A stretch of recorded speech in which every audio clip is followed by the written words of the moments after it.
Hello everyone, welcome back in my channel. आज हम पढ़ेंगे डब्ल्यूबीसी के बारे में, वाइट ब्लड सेल्स के बारे में। वाइट ब्लड सेल्स क्या है ये हम पढ़ेंगे कंपोजिशन ऑफ ब्लड में।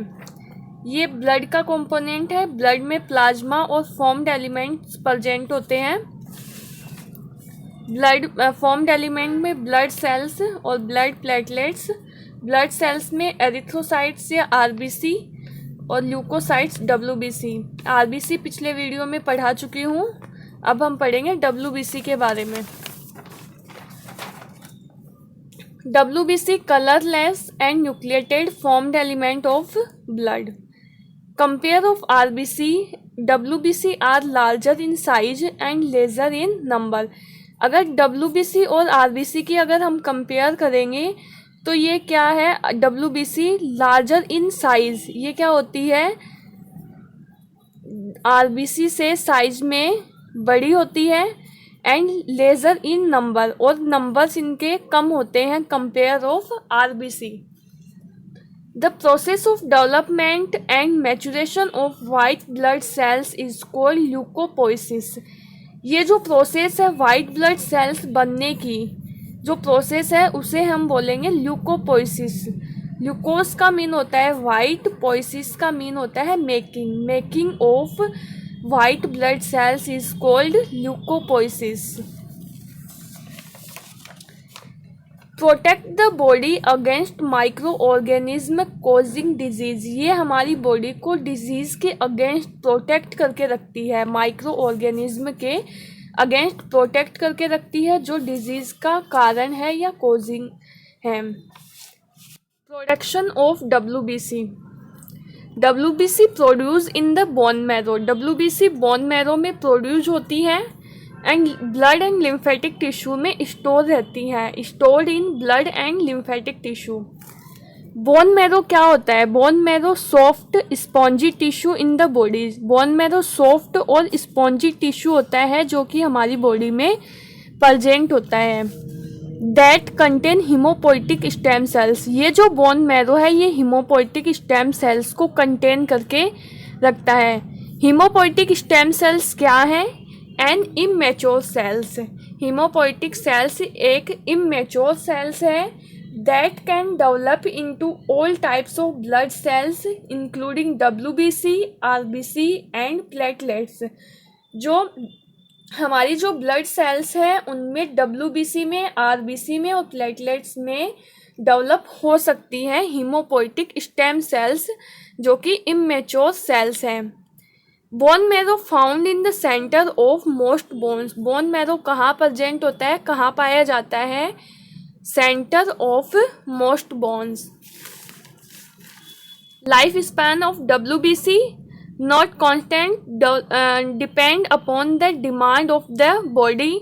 ये कांस्टेंट नहीं है, ये हमारी बॉडी की डिमांड के ऊपर डिपेंड है। Life span of WBC normally होता है 15 to 20 days. Some WBC have short life span of 1 to 3 days. Your bone marrow constantly producing them. कुछ जो WBC है उनका लाइफ स्पैन शॉर्ट होता है 1 to 3 डेज का, जो कि हमारी जो बोन मैरो है उसे कॉन्स्टेंटली प्रोड्यूस करती है।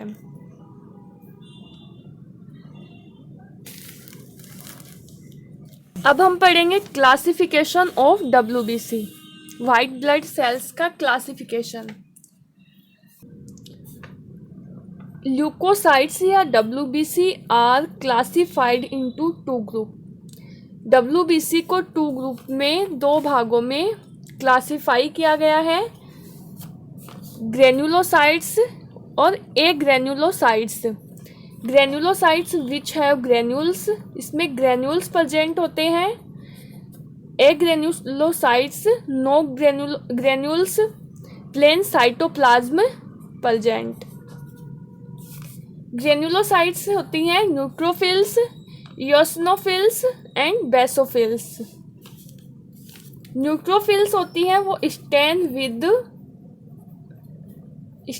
With acid and base. Neutrophils acid और बेस दोनों से स्टेन होती है।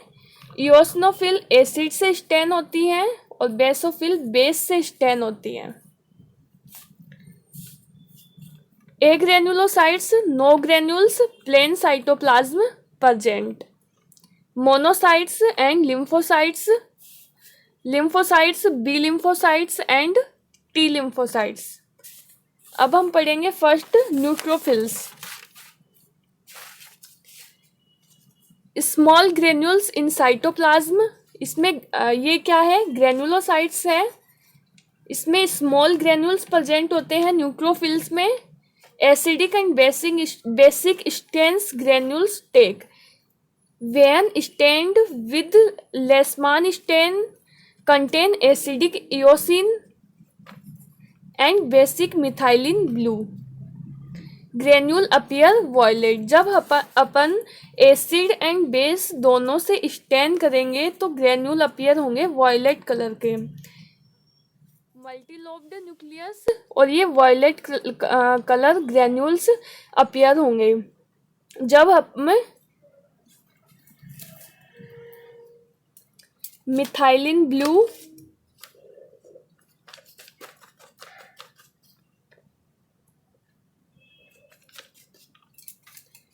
एंड एसिडिक इओसिन से स्टेन करेंगे तब वॉयलेट ग्रेन्यूल्स अपीयर होंगे। न्यूट्रोफिल्स का जो लाइफ स्पैन होता है वो 2 to 5 डेज का होता है। अब है eosinophils, large granules in cytoplasm, stain pink और red eosin, bilobed nucleus, life span 7 to 12 days. Bilobed nucleus और ये स्टेन होगा पिंक और रेड इओसिन से और लार्ज ग्रेन्यूल्स प्रेजेंट होते हैं, लार्ज ग्रेन्यूल्स। अब है बेसोफिल्स, कॉर्ज ग्रेन्यूल्स मतलब बड़े बड़े ग्रेन्यूल्स या big in size, stain with methylene blue, इसे मिथाइलिन ब्लू से स्टेन किया जाता है और बाइलोब्ड न्यूक्लियस प्रेजेंट होता है। इसका बेसोफिल का जो लाइफ स्पैन होता है वो 12 to 15 डेज का होता है। ये बाइलोब्ड न्यूक्लियस, ये coarse granules stain with methylene blue.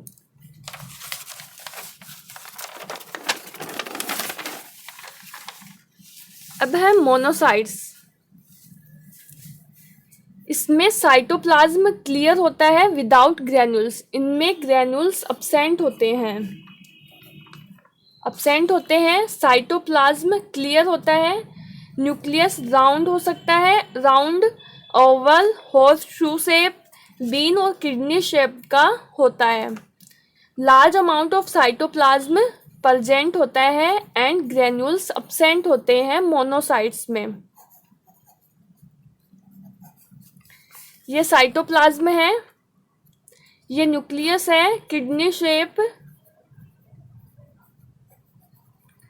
या हॉर्स शू शेप या बीन शेप न्यूक्लियस। इसका जो लाइफ स्पैन होता है वो होता है 2 to 5 डेज। इसका जो लाइफ स्पैन होता है वो होता है 2 to 5 डेज मोनोसाइट्स का।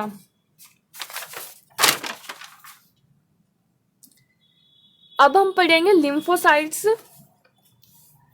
डू नॉट हैव ग्रेन्यूल्स, इसमें भी ग्रेन्यूल्स अब्सेंट होते हैं लिम्फोसाइट्स में।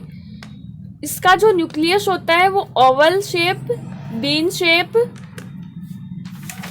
एंड किडनी शेप्ड न्यूक्लियस होता है। इसका जो न्यूक्लियस होता है वो oval, bean and kidney shape का होता है। साइटोप्लाज्म में और मे नॉट सीन, इसमें साइटोप्लाज्म दिखाई दे भी सकता है और ना भी दिखाई दे सकता है। इसका लाइफ स्पान होता है 1/2 to 1 days. Clear cytoplasm, seen, may seen और मे नॉट सीन। न्यूक्लियस ये न्यूक्लियस है, ओवल, बीन या kidney shape nucleus.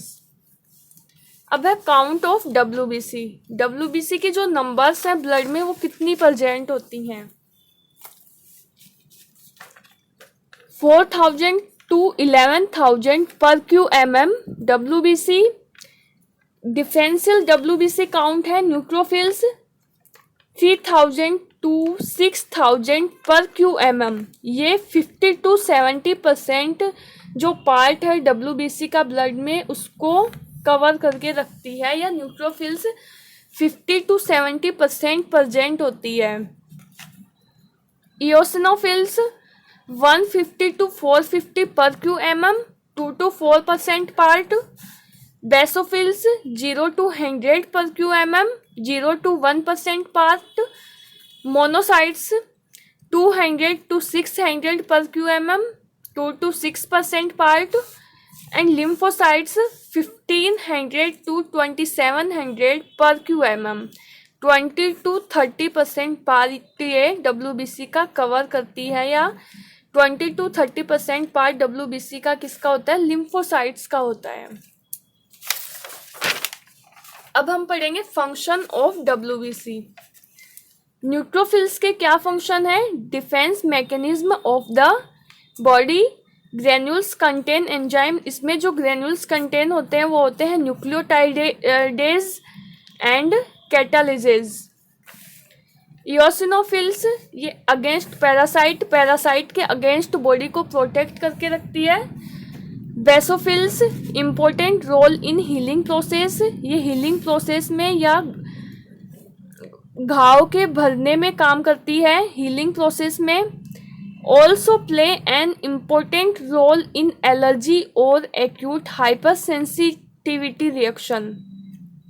Monocytes largest cell, motile होती है and phagocytic in nature. Lymphocyte important role in immunity. ये हमारी इम्यूनिटी, बॉडी की immunity को बढ़ाने में हेल्प करती है। इसका जो इम्पोर्टेंट रोल है वो किस में है? इम्यूनिटी में है। Thank you and please like and subscribe my channel.